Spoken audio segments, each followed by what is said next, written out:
раньше до этого как бы есть боевой опыт. Ну и надо передать этот боевой опыт другим. Андрею 42 года, родом из Якутии, жил в Калининграде. Контракт заключил практически сразу, как началась СВО. Был ранен, но решил вернуться на передовую. В Татарстан Андрей приехал специально, чтобы отправиться на службу отсюда. Говорит, в нашей республике больше мер поддержки для военнослужащих. Потому что это проще всего и быстрее всех надо оформиться и дальше поехать воевать. Дополнительная защита у них идет, также дополнительная защита косточек.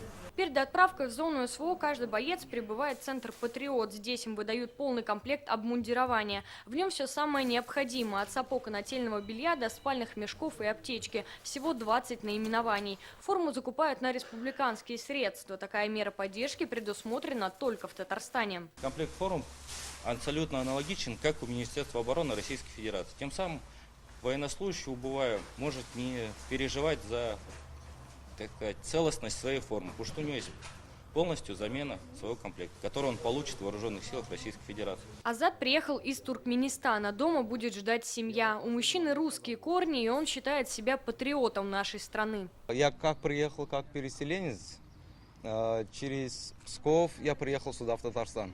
Хорошо выдали. Поддержка уже как бы в сердце уже чувствуется. Дополнительное обмундирование в республике выдают уже 2 года. Комплект несколько раз дорабатывали и дополняли по просьбе бойцов. При этом неважно, в какой батальон отправляется военнослужащий, дополнительную помощь оказывают всем, кто уезжает из нашей республики. Каждому человеку по размерам даем. Я с ним лично хожу, даем обувь, затем даем хознаборы, потом даем носки, нательное белье, форму. Новое обмундирование сегодня получили 35 бойцов. Каждые 2 недели комплекта получают новые группы контрактников. Алена Струминская, Рамзиль Гарипов, ТНВ, Казань.